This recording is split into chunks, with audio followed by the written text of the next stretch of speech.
Merci, que le Seigneur vous bénisse. Ces derniers temps, nous avons parlé, nous enseignons sur ces derniers temps comment se protéger contre la séduction. C'est ça qui était notre thème. Nous avons déjà thème depuis le dimanche passé, par la grâce de Dieu, petit à petit. We need to learn more things. Nous allons découvrir, nous allons parler, comprendre beaucoup de choses. Nous avons déjà terminé depuis le dimanche passé. Nous avons intitulé comment se protéger contre la séduction et l'apostasie. Parce que je vous ai dit que dans les temps où nous sommes dans les temps d'apostasie et nous sommes dans les temps de la séduction. Dans les temps où nous sommes maintenant, nous sommes dans les temps de la séduction et nous sommes dans les temps d'apostasie. C'est pour cela que le Seigneur a voulu que nous tous nous arrivions à écouter cette parole, parce que je veux vous montrer comment on peut se protéger contre la séduction et l'apostasie. Et sans plus tarder, nous allons lire dans les livres d'Apocalypse chapitre 12. Autant dans le livre d'Apocalypse chapitre 12, on peut commencer dans les versets 9. Tozo la Bible nabiso, évitez bandeko so bozawana, la si vous êtes là, ce bozolanda, beaucoup koma, amen. Merci, merci, merci, pour comment déjà. Merci tout fumulatiko ba Bible nabiso. Ba maman nanga, si vous êtes dans la maison, prends ta Bible, take your Bible quickly and then open the book of Revelation 12, and then we can start to 9. Revelation 12 and then 9. Nous lisions dans les livres d'Apocalypse, chapitre 12, verset 9. J'ai lu au nom de Jésus, Balobi. La Bible nous dit, il fit précipiter les dragons,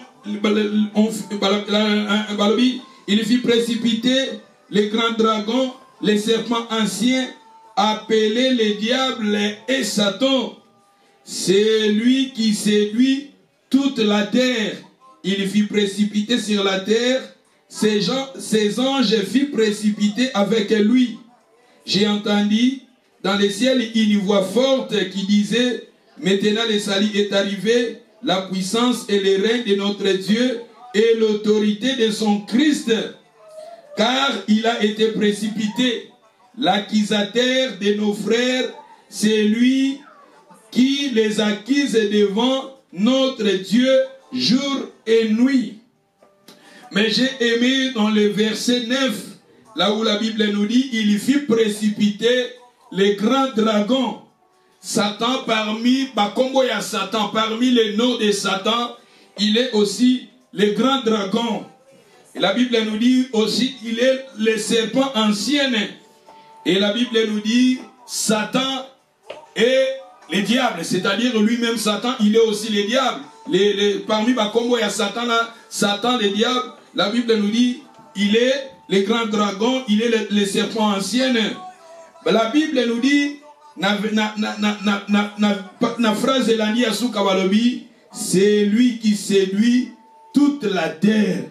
C'est-à-dire Satan, parmi Baris Naye, il y a une tactique, il y a séduction.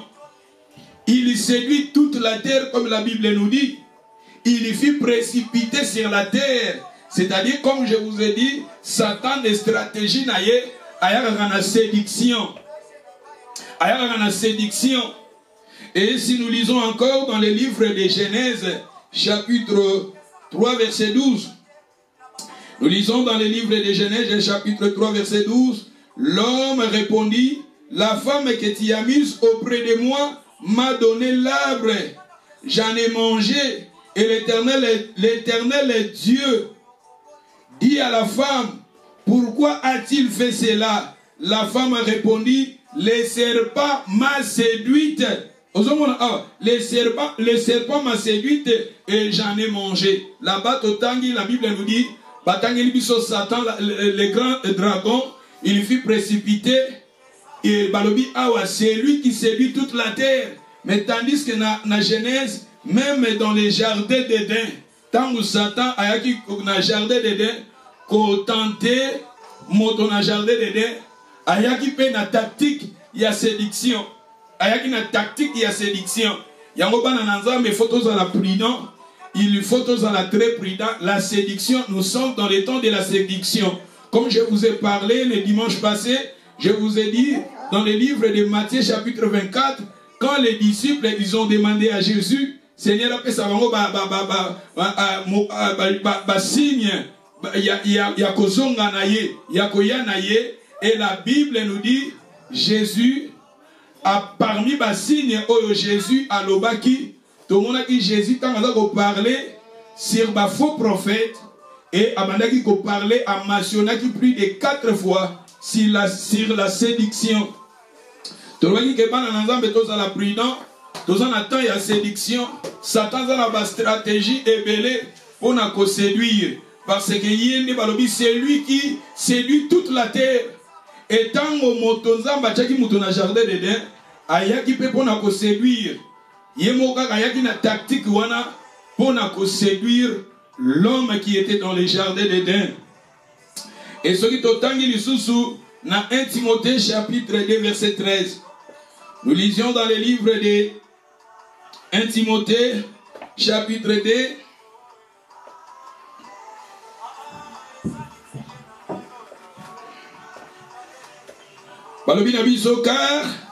car Adam a été formé le premier, Ève ensuite.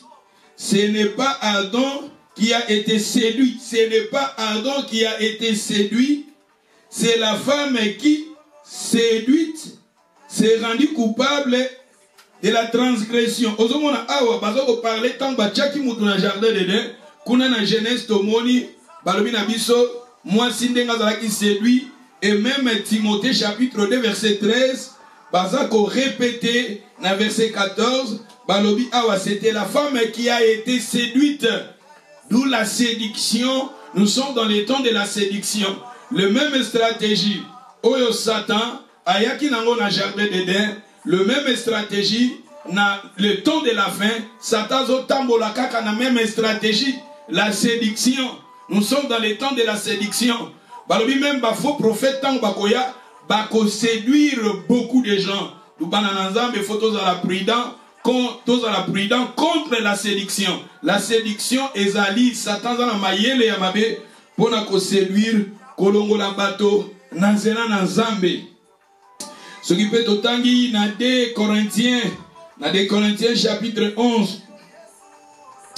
On peut lire encore dans le livre de 2 Corinthiens chapitre 11 verset 2. Totangi balobi, car je suis jaloux de vous, une jalousie de Dieu, parce que je vous ai fiancé à un seul époux pour vous présenter à Christ comme une vierge pure.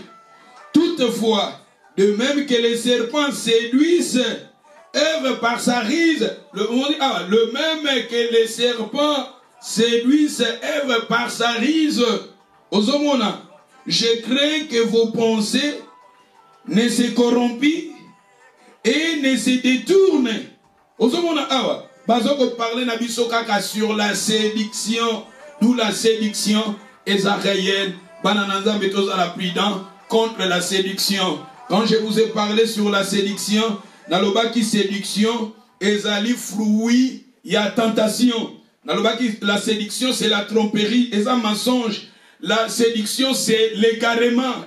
La séduction c'est l'idolâtrie. La séduction c'est le faux raisonnement. Et la séduction c'est un mauvais discours. Séduction c'est la corruption. Tout ça c'est toutes ces choses là. Et dans la carte il y a séduction. Bisobana nanzambe, tous à la prida, la séduction, le même stratégie. Oyo Satan n'a commencement dans les jardins d'Éden. Ayaki ko séduire la femme, ayaki ko séduire le couple au bazaki na jardin d'Éden. Le même stratégie, Satan zoya nango pour na ko séduire. Ko séduire. Et on tolobaki parmi bas signes.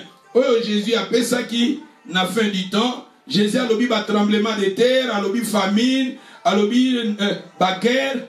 Mais tant qu'on parler sur la religion, tant qu'on parler sur l'église, tant qu'on parler sur les faux prophètes, bakoya peut séduire beaucoup de gens. Nous te que nous sommes dans les temps de la séduction parce que les faux prophètes, messager à Mabé, Bakoya, avec leur séduction.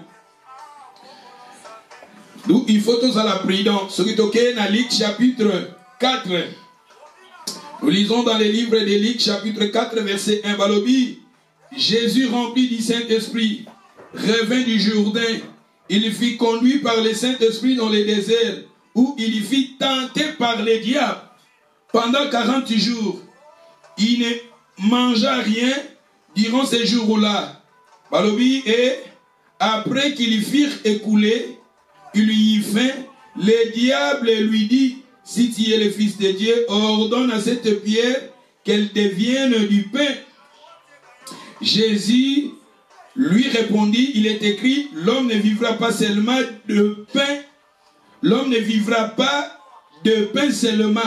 Dans le verset 5 qui est très important, les diables l'ayant élevé, lui montrant en un instant tous les royaumes de la terre et lui dit, je te donnerai toute cette puissance et la gloire de cet royaume. Tu vois, le même tactique de la séduction. N'oublie pas, je vous ai dit dans les livres d'Apocalypse 12, verset 9, parmi les grands dragons, les serpents anciens, c'est lui qui séduit. Les diables, parmi les diables et les grands dragons, les serpents anciens, c'est lui qui séduit toute la terre. Le même stratégie dans les jardins d'Éden, il y a une séduction. Et regardez maintenant devant Jésus, il y a l'issoussou pour séduire Jésus. Et les mêmes tactiques dans les temps de la fin, Satan a la même séduction. Azoya la même séduction pour faire écarter les élus, pour faire écarter le peuple de Dieu, pour faire écarter Bananazam tous à la prudence.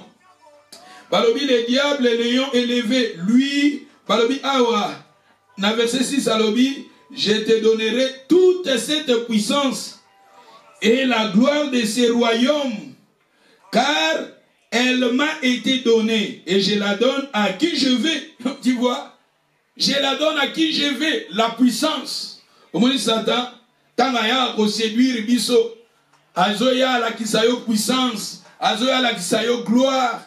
Alors que nakope sayo puissance et gloire oyo. Quand on parle de la puissance, pour nous dans la puissance, ils ont babilo que belé, ils ont ba matériel, ils ont ba mbongo, ils ont ba makambo belé, opportunité et belé. Au moins Satan denga sala. Vraiment Satan il kanisinaye derrière ça, tant azoya ko tenter Jésus parce que Satan yeba ki ke yeli kambuna ye posa na ye zalaki à faire séduire Jésus. Parce que le même tactique oyaya qui n'a pas pour séduire moto na jardin d'Éden, le même tactique oyaya qui n'a pas pour séduire Jésus. Parce que Jésus aya qui pour réparer ce qui était détruit, ce qui était yemo satazo baba pesa ki nga yango, nani ya pesa ki ye. Tandis que na débita muzamba pamboli moto albi soyez fécond, zamba pesi moto domination autorité à ko dominer, yetangwa ye aye ko séduire l'homme pour azwa et logo ezalaki pa ya moto. C'est le même tactique Satan tanga ko séduire rabiso, Satan zolinga zo et logo ezakati na yo. Azwa kimu ezakati na yo. Azwa bénédiction ezakati na yo. Azwa la paix qui est en toi. Azwa ta bénédiction. Tu vois le même tactique ayaki nango na jardin d'Éden, le même tactique aye nango devant Jésus. Alors bien qu'on pèse à Jésus la puissance, alors bien qu'on pèse à Jésus la gloire. Poye ba pesa qui est, nani a pesa qui est. Au son on a dit, c'est très important. Tous on a discernement devant la tentation, devant la épreuve. Tous on a ferme dans Nzambe na biso. Tous on a confiance dans Nzambe na biso. Et la Bible nous dit ce qui totangi Satan solo banaye soko fuka melinga. Alobi soko fuka melinga na ko pesa yo na nef alobi soko fuka melinga na ko pesa yo nyonso. Et le Seigneur lui a dit, tu adoreras le Seigneur ton Dieu, tu lui serviras lui seul. Les diables les conduisirent encore à Jérusalem, les plaça sur le haut du temple et lui dit, si tu es le Fils de Dieu, jette-toi ici en bas. Au second regard Satan, le même tactique à qui on a géré le même tactique à Yenango et pas à Jésus. Pour Satan, le même tactique par Oyanango souvent dans nos vies. Moi, dans Nzambe nyonso, to comme à un moment où tu les ba chemin oyo, tu les ba preuve oyo. D'où il faut donc être très prudent pour Satan. Tu le dis que dans ces derniers temps, Satan zoya contre la séduction. Azoya na séduction. Azoya na séduction pour nous séduire parmi les éléments, parmi les instruments, la séduction et l'apostasie. La séduction et l'apostasie. Nous, il faut tous être très prudent. Ce qui est au tangi, dans le livre, il y a 1 Jean chapitre 2. Tobandi dans verset 15. Balobi n'aime point le monde, ni les choses qui sont dans le monde. Si quelqu'un aime le monde, l'amour du Père n'est point en lui. Car tout ce qui est dans le monde, la convoitise de la chair, la convoitise des yeux, l'orgueil de la vie, ne vient point du Père, mais vient du monde. Le monde passe et sa convoitise aussi, mais c'est lui qui fait la volonté de Dieu demeure éternellement. C'est lui qui fait la volonté de Dieu demeure éternellement. Ma chère, mon frère, c'est très important à nous, en tant que le peuple de Dieu, d'accomplir la volonté de Dieu. Il faut que chacun de nous, nous arrivions à comprendre quelles sont maintenant les volontés de Dieu dans ma vie. Volonté la volonté de Dieu dans ta vie est zanini. Parce que c'est lui qui fait la volonté de Dieu demeure éternellement. Au monde Balobi, c'est lui qui aime. Balobi n'aime point le monde ni les choses qui sont dans le monde. Si quelqu'un aime le monde, l'amour du Père n'est point en lui. Car Balobi awa. Balobi car na 16 Balobi tout ce qui est dans le monde, batangeli biso la convoitise de la chair, posa ya nzoto. Et batangeli biso la convoitise des yeux, posa ya misu. Batangeli biso, balobili biso l'orgueil de la vie, batangeli biso orgueil, l'olendo. L'olendo est parmi tant kokota comment se protéger contre la séduction. Le premier point à se développer est que ça l'humilité. L'humilité, il faut que nous tous, nous arrivions à développer l'humilité en nous. L'humilité est ça parmi point où est très important pour faire protéger biso contre la séduction et l'apostasie. Parce que bazolo la biso awa o ezana mokili batangeli biso la convoitise de la chair, la convoitise des yeux, l'orgueil de la vie, l'orgueil, l'olendo. Et parce que pour se protéger contre la séduction, premier point est que cultiver l'humilité. Parce que dans l'humilité, ce qui est rare et que c'est facile à réparer. Et que c'est facile à réparer l'erreur. Ce qui est humilité, ça katina biso, to développer l'humilité comme qui tisakatina biso. Ce qui est salimbeba, tant nzamba zolobela yo, okozonga nanzela. Ce qui est sali erreur, ce qui nzamba lobeli yo, okozonga nanzela. D'où parmi ma point, tant on a mentionné les dimanches qui viennent, ceux qui n'ont pas dit qu'on parlait, comment se protéger. Le premier point, c'est l'humilité. Il faut tout développer l'humilité. Parce que l'humilité, c'est ce qui est dans moto. Moto a la facilité à kozonga. Ce qui est égaré, erreur, à kozonga dans Zéland Zambé. Mais ce qui est l'humilité, c'est orgueil. Moto, ce qui est au long dans Zéland Zambé, moi, c'est pour orgueil. Ezakatina yo. Yango balobi ce qui est dans le monde, batangeli biso, convoitise de la chair, convoitise des yeux, l'orgueil de la vie. Balobi ne vient biloko wana nyonso ewute pa ya nzambete, ewuti na mokili. D'où eza très important, biso bana na nzambe to zala prudent contre la séduction. Et tant qu'on va parler sur la séduction, la lobby pour séduction, eza makambo nyonso ya mabe fani na séduction. Même le péché, les fruits de la tentation, ils ont ma camonio sotolobi, ils ont la carte de séduction. Ce qui est dans Hébreu, nous lisons Hébreu chapitre 3 verset 12. Totangi na kombo la Yesu babi prenez garde. Babi prenez garde frères que quelques-uns de vous n'aient un cœur mauvais et incrédule. Babi prenez garde que kati na bino bato bazala na mitema ya mabete. Bazala na mitema ya mabete pe bazala na mitema o eza incrédulité. Oye que longola bino liboso na nzamba na bomoy.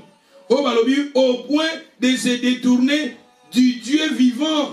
Mais exhortez-vous, peuvent dire aujourd'hui, balobi aujourd'hui afin aucun de vous, balobi aucun de vous azala endurcirte par la séduction du péché. Osomona, la séduction du péché. Parce que là, le même tactique, Satan a dit dans un jardin d'Éden, la séduction. Et dans les derniers temps, comme nous sommes dans les derniers temps, Satan pas besoin de la séduction. Séduction, séduction, Satan a le même séduction. Il y a un très prudent contre la séduction du péché.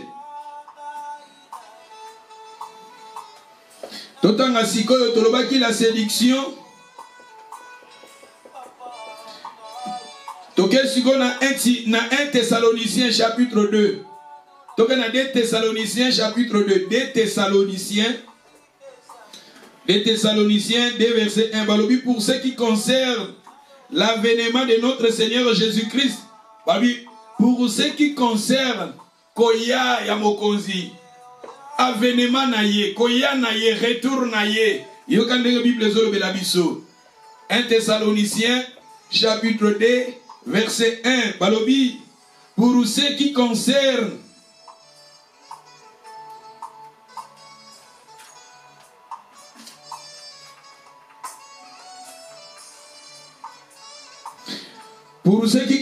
l'avènement de notre Seigneur Jésus-Christ, notre réunion avec lui, nous vous prions, frères, de ne pas vous laisser facilement embraler dans votre bon sens, de ne pas vous laisser troubler, soit par quelque inspiration, soit par quelques paroles, ou par quelques lettres. On dirait venez de nous, Balobi, comme si le jour du Seigneur a été déjà là. J'ai aimé le verset 3. Que personne ne vous séduise. Aucune manière. Personne ne vous séduise. On va parler sur la séduction. Car il faut que l'apostasie soit arrivée auparavant. Il faut que l'apostasie soit arrivée. Parce qu'on va parler sur la séduction et l'apostasie. L'apostasie, comme je vous ai dit le dimanche passé, c'est l'abandon de la foi. Olembi na on kondima. Et là, makambo ebele zo lembisa biso pe na kondima. Makambo ezebele, l'abandon de la foi. Le dimanche passé, je vous ai dit que bolingo ya bato ebele, l'amour ya bato ebele, et que bakozasu na amour te na makambo na nzambe. Nzambe wana, l'église wana, ba pasteur wana, ba chrétien wana, c'est ça. Bato ebele, balingi su nzela nzambe te. Eza na temps oyo tolobi ke parmi ba éléments ba arme o Satan zo ko jouer nango pona ko séduire bato, eza la séduction et l'apostasie. Eza ba arme na puissante. La séduction et l'apostasie. L'apostasie c'est l'abandon de la foi. Bato ebele ba bandai ko sambela avant, mais bato ebele balingi su nzela nzambe te. Bolingo eza lisu te na makambo na nzambe. C'est que j'ai contre toi, c'est que tu as abandonné ton premier amour. Batbaza sun amour te na makambo na nzambe. Batbaza sun na bolingo wana te ya makambo na nzambe. Avant peut-être bande ko prier, avant peut-être linga izela nzambe, avant peut-être ozaki membre soit l'église moko quelconque. Mais à cause ya ba déception, à cause ya ba problème, à cause ya ba difficulté, bolingo batebele ekita, batebele ba lemba, batebele ba baya makambo nzambe. Ma chère, mon frère, wana nyo seza ba stratégie ya Satan. eza ba stratégie nalobi eza parmi ba armes puissantes ya Satan oyo eza kosalela na tango oyo nalobi na biso même na début tango ayaki na jardin d'Éden ayaki na séduction pona kolongola moto na Nzambe et c'est pour cela alongolaki pe moto na Nzambe alongolaki moto na présence na Nzambe moto relation azalaki na Nzambe komaki brisé komaki coupé moto azalaki chassé na kati ya jardin l'homme il était chasseux du jardin d'Éden et les mêmes stratégies dans les temps de la fin, Satan, il y vient pour nous séduire. Il y vient avec la séduction. Il y vient avec l'apostasie. Beaucoup de gens, beaucoup de gens, il y a l'église, il y a prier. L'apostasie peut-être à cause de problèmes, à cause de tes problèmes. Ba problème na yo leki na na vie leki na na foyer no leki na na libota no leki na na destinée no na parcours na yo etindi yo comme na apostasie o comme na incrédulité moko bokati na yo et bato ebele pe ma sœur mon frère ce qui apostasie comme besoin place il faut te briser en haut faut te briser en haut faut te surmonter en haut faut te il y a une Bible dans Luc chapitre 18 verset 8 balobi tango mwana na moto akoya est-ce qu'akokuta kondima kati na ba quand le fils de l'homme viendra trouvera-t-il la foi sur la terre la foi c'est très important la foi est très important dans nos vies nous avons besoin de notre foi de garder notre foi c'est pour cela même dans les livres de Jean chapitre 1 Jean chapitre 5 verset 8 balobi la victoire qui triomphe du monde c'est la foi. La foi, nous avons besoin de garder la foi parce que quand le Fils de l'homme viendra, trouvera-t-il la foi? Balobi dans les derniers temps, quelques-uns abandonneront la foi. C'est l'apostasie, abandon de la foi, l'éloignement de Dieu, de la présence de Dieu, tu es écarté de Dieu. Vous n'avez et je vous ai dit aussi, n'avez pas te belé. Même nous les hommes de Dieu, battre belé, tokoki kozala, oza l'église, oya en église, mais apostasie déjà kangayo. Tu viens à l'église, mais vous avez en vous l'apostasie. Parce que si vous n'arrivez pas à développer ton intimité avec le Seigneur, vous êtes frappé par l'apostasie. Vous avez en vous l'apostasie. Tu viens à l'église, tu es là, l'activité de cette église aux alaka. Mais autant vous n'en avez pas mais l'apostasie, aux en apostasie, vous n'arrivez pas à gêner, vous n'arrivez pas à prier, vous n'arrivez pas à développer ton intimité avec le Seigneur, la vie d'adoration, la vie de lire la parole de Dieu toi-même. C'est ça l'apostasie. Même nous les hommes de Dieu, au gros à la pasteur, autant la Bible, ce qu'on dit comme un moment côté. Non, ça c'est l'apostasie. Un homme de Dieu, notre vie, nous sommes appelés dans la vie de consacration, nous sommes consacrés au Seigneur. Nous avons en nous la vie d'adoration, la vie de crainte, la crainte de Dieu en nous, la vie de sainteté. Si en nous manquons la sainteté, nous manquons cette vie d'adoration, nous manquons cette vie, on a vie d'adoration, vie à la sainteté, la sanctification exaltée. Tu es frappé de l'apostasie. Tu es en église, mais tu es frappé de l'apostasie. Tu es aussi Bible, mais tu es frappé de l'apostasie. Choriste, modérateur, prédicateur, diacre au sein de l'église, mais si vous n'arrivez pas à développer ton intimité avec le Seigneur, si vous n'arrivez pas à développer ta relation avec le Seigneur, ma soeur, mon frère, keba, vous êtes frappé par l'apostasie. L'apostasie, c'est l'égarement de Dieu. Osa musika nzambe, l'éloignement de ton Dieu, l'égarement. N'oublie pas aussi la séduction. Parmi les œuvres de la séduction, l'égarement est là. L'égarement pesant dans la séduction. Au moment balobi awa, totanga ki tozana na des Thessaloniciens, on a des Thessaloniciens.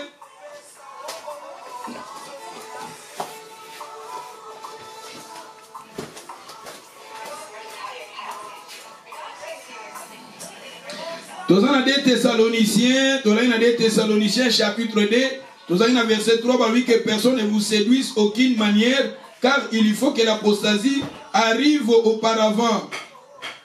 Et qu'on ait vu paraître l'homme du péché, le fils de la perdition. Avant Antichrist Abima. Avant l'Antichrist Abima, bah oui, apostasie et qu'il y a nan. L'apostasie et qu'il y a. Tant que vous parlez de l'apostasie, ils ont une face belée, ils ont un aspect belé. Apostasie, ils quitter Nzela Nzambe, Azana Nzela Nzambe, maza frappé l'apostasie. Atika de Benda Nzambe akenda. Balingi kutumanga mwango ya Nzambe te. Ah, maka l'église boyela. Obi pe l'apostasie, même dans Mamboka Oyo. Et ça l'apostasie, bah te belé, bindele belé, bah comment déjà l'apostasie? Ne se moque de telanga lisolo, lobi nanga, lobi ah. Et ça là qui na ne se moko, azo travailler dans l'hôpital, ayeba ki Nzambe, azala ki chrétienne, et na kati hôpital, abale côté ya bato malade, tant azo te ya bato malade, ya ko prier pour la bato malade dans l'hôpital, ba komi ko bika. Et tant que chef ne ba moni bongo, ba bengani ba longoli musala. Pour na nini azote ya bato na musala, pe azo prier pour na bato malade. Ba longoli musala pour azo prier pour na bato. Bato bazaki na malade, bato ba biki, et ba chef ne ba moni bongo ba longoli. L'apostasie, si tu vois l'apostasie, moto a te gospel, a prier pour na bato bolongoli. Ozomona. Et puis ce que ça na ba misala wana. Tant que ça na ba milier wana koya kutu na kombo ya Bible te. Parce que sur le be ba lokote ya makamu na Nzambe ba kolongola yo. Ozana risque ba longolo musala. Koya kuna makambo ya église te, koya kuna makambo ya Jésus te, koya kuna makambo ya religion te. Ba koya biso que non, awa ozoko déranger partout. Makambo ba religion ba lingi yango te, makambo ya Jésus ba lingi yango te. Mais tandis que na bamboka otomona ba histoire na bango ba rêver ezalaki makasi. Tout le l'apostasie, c'est ça l'apostasie. Ya to bina batupe belé na ba famille belé avant ba bande ko sambela. Ba nous sommes na famille chrétienne. Ba parents na bazaki ko sambela, ba laki senzela Nzambe. Mais alingi yango te, ya koli alingi yango te. Alingi kuma na Nzambe wana te. C'est ça l'apostasie. Il y a un apostasie, il y a une face belée, il y a un aspect belé. D'où, dans la période où avant Antichrist Abima, il faut que l'apostasie ait en nous. Et nous sommes dans les temps d'apostasie. Comme je vous ai dit, nous sommes dans les temps de séduction et nous sommes dans les temps d'apostasie. L'abandon de la foi. Et ceux qui doivent continuer, Balobi.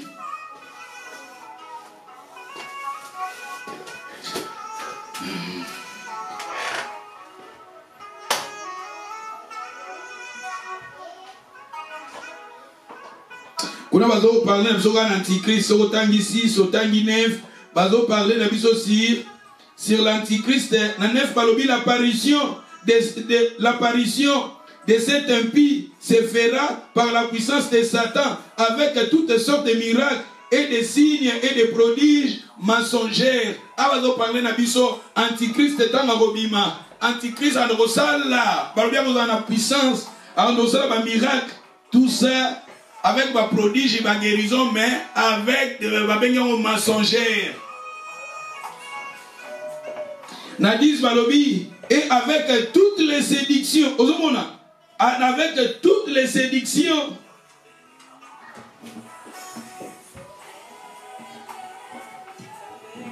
na 11 Balobi, aussi, Dieu leur a envoyé une puissance d'égarement. Ozoma batango bakozala pe frapper ba o bakolanda ye bakozala frapper na puissance égarement. L'égarement, il y a un égarement et ça l'apostasie.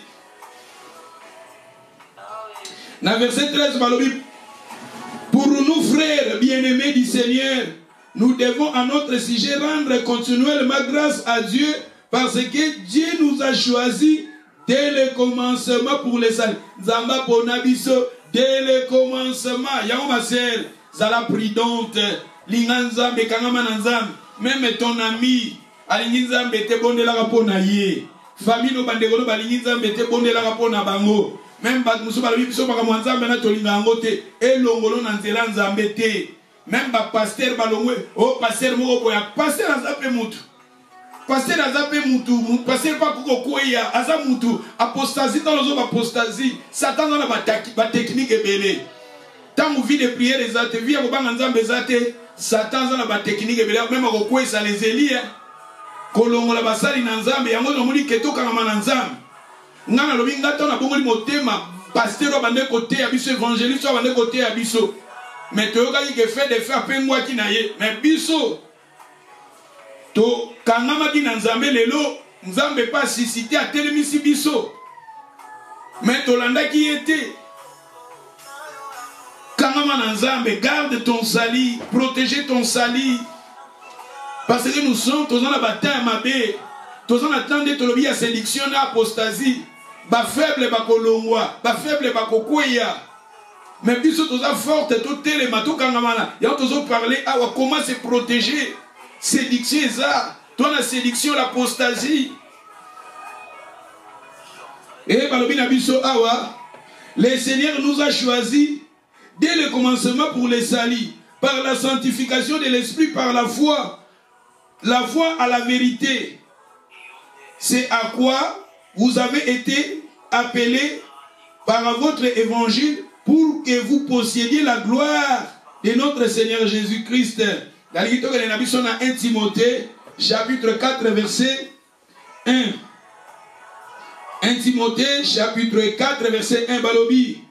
Mais l'Esprit dit expressément que dans les derniers temps,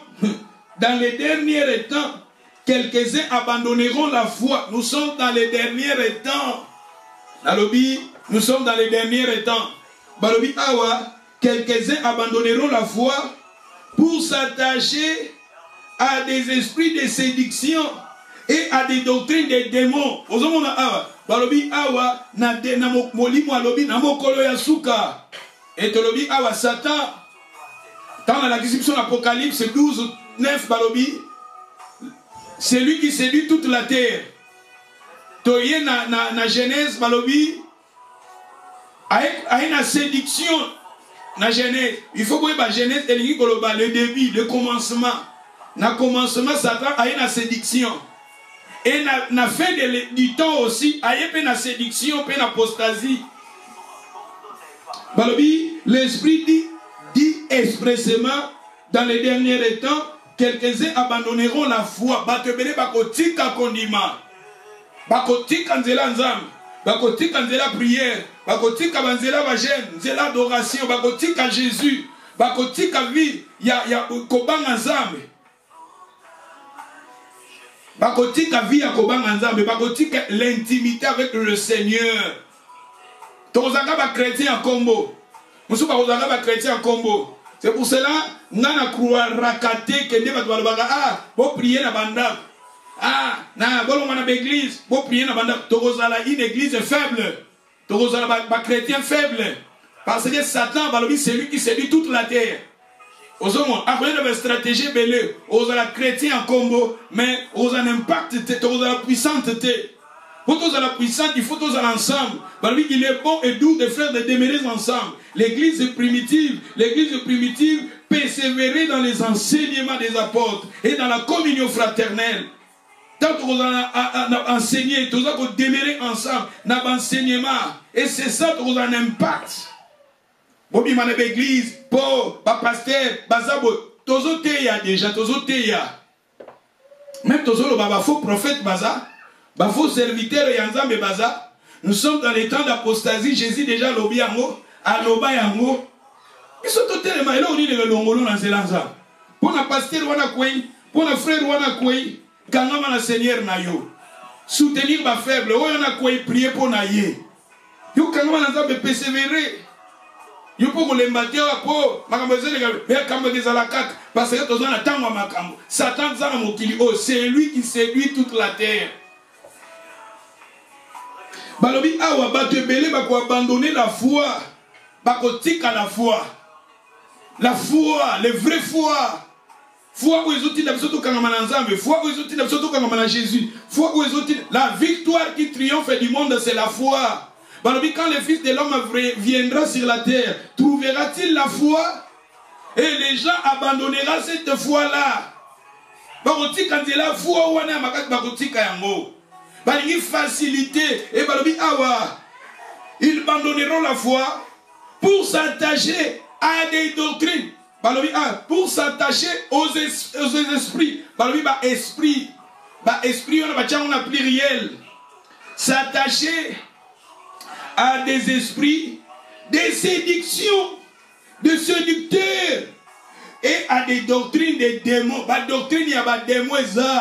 Quand on parle de la doctrine, il y a des démons. Ah, vous avez l'église. On parle de la foi. La foi, il y a un miracle sans la vie de prière. Sans qu'on parle ensemble. Même nous, les serviteurs de Dieu, les serviteurs de Dieu, nous avons un miracle. Aux autres, nous avons un miracle. Via bonzambe zakati na été. Via bonzambe zakati na été. Via kobanga nzambe yakati etazo sala ba miracle. Nabi importance ni neza. Na mosa na nzambe, na sala ba miracle. Mais naza homosexuel, nazo sala ba miracle. Naza pédophile, nazo sala ba miracle. Nazo bimana basi abat, nazo sala ba miracle. Naza na lukuta kati nanga, nazo sala ba miracle. Naza na lokoso ya biloko ya mokili bambongo. Nous avons besoin. Mbongo eza malamu. Mais toko za loba esclave ya mbongo te passé souvent na lobarake ndenge Bible loba l'amour de l'argent c'est les racines de tous les maux. Kozanga pe mbongo eza racine makambo nyonso ya mabe. Ndenge na Robert Kiyosaki aloba na livre na ye ya papa riche papa pauvre alobi ke kozanga mbongo eza pe racine makambo nyonso mabe. Tu as besoin mbongo. Tu as besoin de bon pour nous avancer. Tu as besoin de bon pour tous en a besoin de bon. Mais l'amour de l'argent est ça racine de l'amour est comme le koso ya mbongo. Même nous les serviteurs le koso mbongo to comme manipuler batou koko saka ba prophétie lukuta bandoto lukuta tu comme côté mensonge na nzambe pour toi on a besoin de mbongo. Ya bolingo mbongo eza mabe. Kozanga pe mbongo eza mabe. Parce que kozanga mbongo resisa mutu valeur et tinda pe mutu na makampe mususu du il faut mais bolingo ya mbongo ndeza mabe. Tu as besoin mbongo mais bolingo nango eza mabe. Basali na nzambe belebe to lungwe na nzela ya nzambe à cause ya babiloko na bolingo ya mbongo. Ozomona balobi bato ebele bako abandonner la vraie foi. Tokotika nzela ya nzambe. Il faut un miracle, il faut l'accompagner dans la crainte de Dieu. Tout ça, c'est un miracle, mais la carte, tu as beaucoup de choses. Un miracle, la carte, tu as vie, vie à sainteté, morale, les gens, la carte, tu as. Mais nous, les hommes de Dieu, au moins, nous avons perfectionné un miracle, mais nous avons un scandale. Un scandale est ça, un scandale réel, un scandale, il y a coco, c'est la tête, mais il y a solo. D'où il faut, c'est lui qui confesse le nom du Seigneur, qui s'éloigne. D'où l'Iloba est très important. Il faut bisoma na nzam, tout kangama na nzam. Tout ce monde ba miracle mususu. Balobi awa bako abandonner la foi, bako kendo ko kangama na ba esprit, ba esprit ya ba séduction. Puis bako kendo ko kangama na ba doctrine ya ba démon. Quand vous parlez de doctrine, doctrine des enseignements, enseignement à démon. Moi je pense que ils ont la carte église. Parce que dans la doctrine, il y a des démons. Ils ont la carte église. Et si vous avez la doctrine, vous avez l'enseignement. Mais l'enseignement, vous avez la carte, vous avez la carte. Vous avez la carte, vous avez la sainteté. Vous avez la carte, vous avez la bonzambe. Et ça, l'enseignement. Peut-être ça, l'enseignement à démon. Peut-être des doctrines à démon, peut-être des doctrines à esprit. Parce que les esprits de séduction, peut-être des doctrines à démon. Même Jésus, quand Jésus guérissait les gens, Jésus a abandonné Moutoumoutabika, il va ne pêche plus. Parce qu'il faut protéger ta bénédiction par la vie de sainteté. Comment yo babondeli pona yo ozui richesse mais kobanga nzambe za kati na yo te. Babondeli pona yo ozui musala mais kobanga nzambe kati na yo za te. Pas na prophète na bino pas musala yaka kaka prier pona yo yaka na semence na yo opesi mbongo na yo prier pona yo. Abondeli pona yo de la vie de sainteté, la vie spirituelle, relation nzambe etali bangote non. Jésus a enseigné l'air. Il faut protéger la guérison. Il faut protéger ta guérison. Il faut protéger ta délivrance. Il faut protéger ta bénédiction. En protégeant dans la vie à sainteté, dans la vie à sanctification, dans la vie à adoration. Quand l'esprit m'a bien dans la vie à bakotala bakozonga. Ce bamoni oza vide. Bamoni oza vide. Babonde la di pona yo, mais l'esprit wana ba bamoni oza vide. Yango c'est très important, il faut te garder la bénédiction, il faut te garder la délivrance. Comment tu peux garder yango? La vie à Kobanga Nzambe, vie à sainteté, à consacration, adoration. Tant que Satan y est diable, il y a mon osa la vie adoration. Aye katina moni vie à prier les akatino. Aye katina moni Kobanga Nzambe les akatina yo. Mais yo mundi minini, au dans l'église, au dans pas prophète, prophète toi priera pas na yo, mais enseigne à côté Kobanga Nzambe te. C'est tout. Jésus a dit aux yeux en offert, oh, ce qui est très important d'abord nos vies au Seigneur. Il y a une église à Macédoine, mais avant d'abord, ils ont donné d'abord leur vie au Seigneur. Ta vie d'abord, a donné ta vie au Seigneur. Ce qui est très important, ma soeur, mon frère, ta vie au Seigneur. Donner ta vie et développer ton intimité avec le Seigneur. Que tu arrives à protéger ta délivrance. Arrive à protéger. Et dans l'église, Moutulelo a kweyaki, Lobi a kweyaki, Lobi a kweyaki, Okweya a kweyakaka. Non.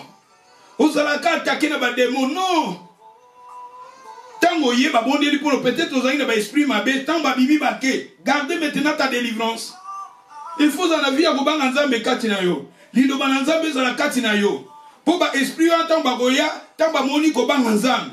Ba ye ba moni vie à adoration katina yo. Ba ye ba moni vie à bolingo. Ba kozonga te. Mais tant ba ye ba moni oza vide. Ba bonde la ipono oza vide. Ya ba te beli ba zo scroquer bango parce que les gens, mais prophète, puissant. C'est ça, ma sœur. Ta relation avec le Seigneur, c'est qui est très important.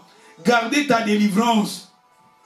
Parce que dans un moment où ils ont la doctrine, la démon, ils la posséder. Oui, ils la posséder, mais il faut protéger ta délivrance. Jésus a enseigné l'air. Il faut enseigner comment protéger ta délivrance.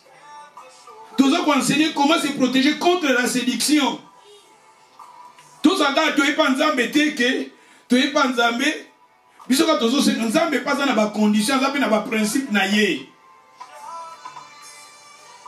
Donc c'est très important parce que dans le moment où ma soeur, mon frère, balobi na biso ba doctrine ba démon ezali.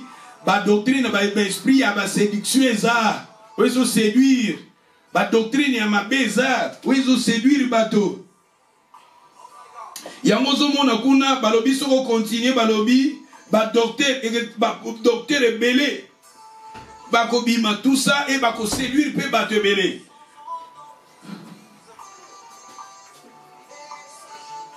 Ce qui toqué à des Timothée, tous aussi lisent ça, tout à des passages. Tous aussi lisent ça. Dans 2 Timothée, chapitre 4, verset 3, balobi. Car il viendra un temps où les hommes ne supporteront point, où les hommes ne supporteront pas la sainte doctrine. Pas de supporter la sainte doctrine. Quelle sainte doctrine? C'est-à-dire, tous autres ensemble. La vie de sainteté, la vie de consacration, la crainte de Dieu, la sanctification. Babylone va pas supporter en côté. Il y a une doctrine na démon. Il doctrine na séduction. Il y a doctrine na démon. Abandonner la vraie foi. La vraie foi va abandonner en haut.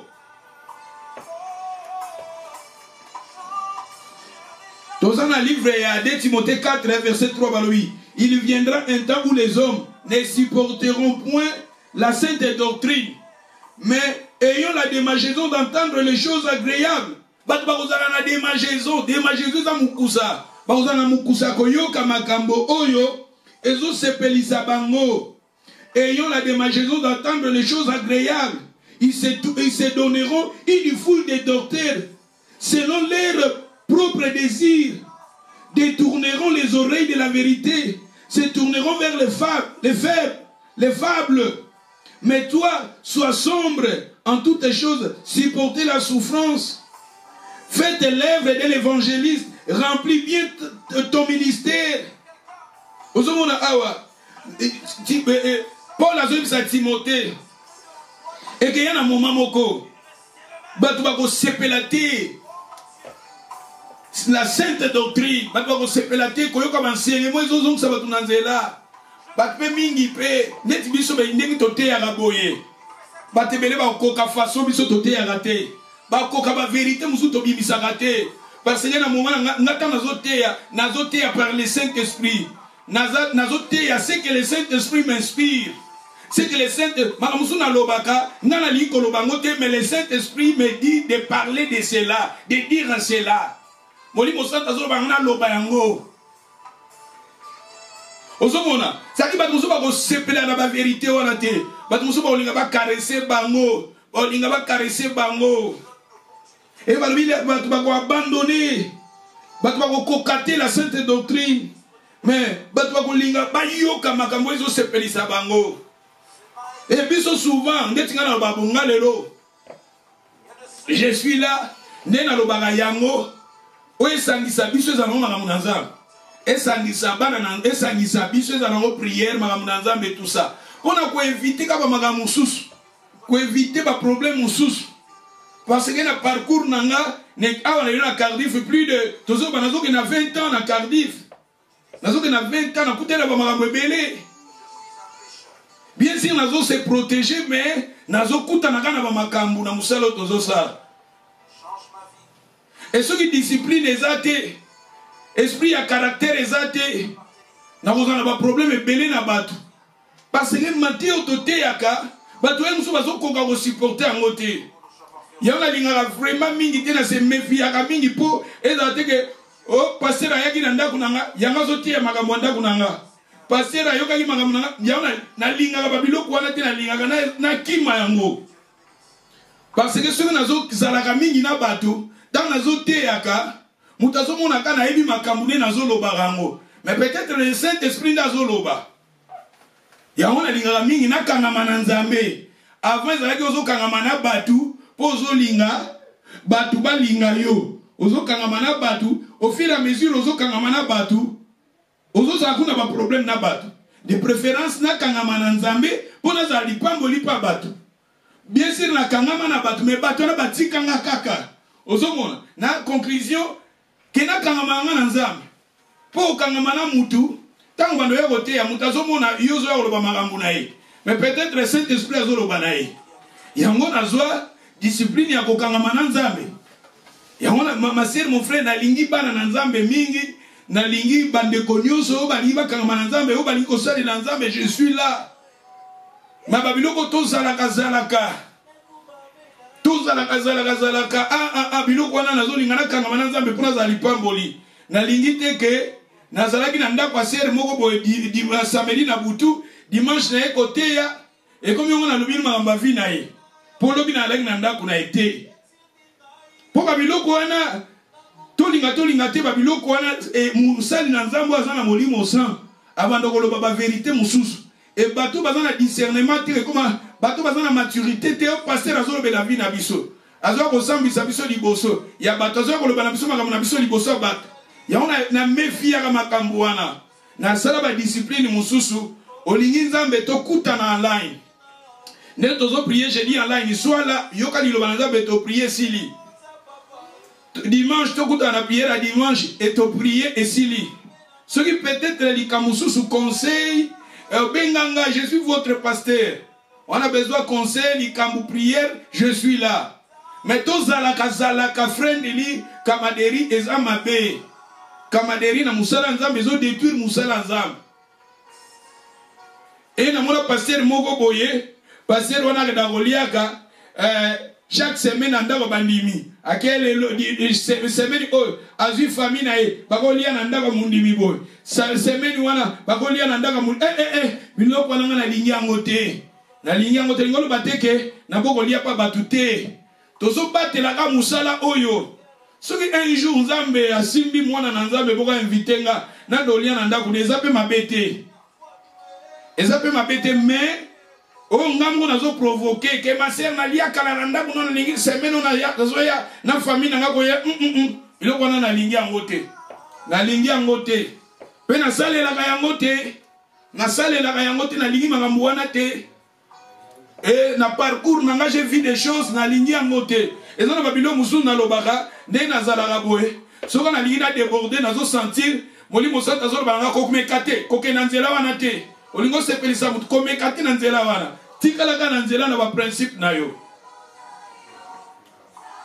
Bona bolinga na sepelisa mutu na ko sepelisa pe ka mutu te. Na ko tikala ka pe ko sepelisa mutu te. Bokanga mananzambe bana nanza bokanga mananza tout ba principe mususu et protéger musala o et pesa musala o valeur. Et comme maman moko lobi tala lobi kombe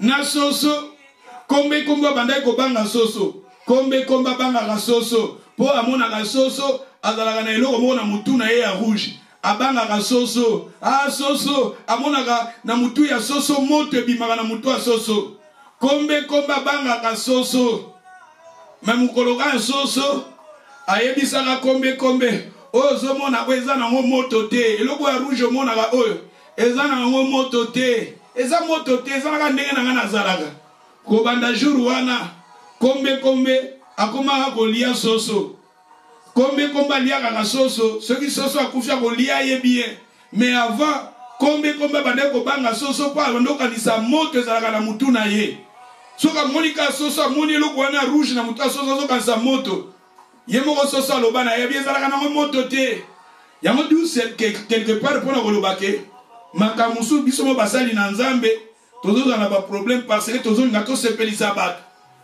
bato lelo bakoma ko critiquer biso basali na nzambe koloba n'importe quoi parce que biso moko basali bato bane ko respecter biso en tant que basali na nzambe poto wala na moto wana mais biso moko kozala na bato toyebisi bato ke loko bozomona we eza moto te eloko bozomona na mutu na ngeza moto te et c'est pour cela bato bakoma ko finga koloba n'importe quoi pour na biso basali na nzambe. Tout se discipliner pour te pesa musala o yanzambe valeur yana bana na nzambe na lingi bino mingi toka na prière so na ba prière na biso to sala to kota to prier ezaka teke soki olingi nga foya na ndako nanga ezaka teke soki nga na lingi fona ya na ndako no te to na ba poto to na ba pays bo eza développer photos za la épargner na mama mususu to mona na ba jour ba kipt na biso to mona na ba jour ba prière na biso c'est ça. Oui, c'est important. Tous en ambo kamo tous en busy tout ça. Mais oui, c'est important. Tout l'inganza, mais tout quand mananza, tout tient ba caractère, tout tient ba garde fou mususu pour protéger musala, auto sala pour combattre nzambe na biso et finga mate. Balobi na moko na suka, bato ba ko abandonner la foi, ba ko kangama na ba doctrine, ya ba démon. Ce qui na moni je m'arrête ici. Ba vérité mususu, je vais enseigner ça les dimanches qui viennent. Et ça, on a 1 Timothée, celui qui est na 2 Timothée chapitre 3 verset 1. 2 Timothée, dans l'église Babylone, peut-être le dimanche, on va parler sur comment se protéger. Dans 2 Timothée chapitre 3 verset 1, Balobi, sachez que dans les derniers jours, il y aura des temps difficiles. Pas tant difficile, temps de période de temps difficile, temps difficile. Les hommes seront égoïstes, amis de l'argent, fanfarons, hautains, blasphémateurs, rebelles à leurs parents. Aux hommes on a tala batangeli biso makambo wana soko ba point wana nyoso batangeli biso eza ba point oyo makambo wana eza kati na bato. Tolo bato zana ba période ango, tozana temps comme très difficile. Makambo ezoko makala très difficile na vie. C'est très difficile. D'où Bible déjà et l'obélango. Tous en attend, il y a séduction, puis tous en attend, il y a apostasie. Pendant quelques minutes, nous allons prier selon la parole Oyoki. Le Bananzamba protéger contre la séduction et contre l'apostasie. Nous prions. Alléluia. Là où tu es, ma soeur, mon frère, priez que le Seigneur te protège contre la séduction et l'apostasie. Nous prions. Alléluia.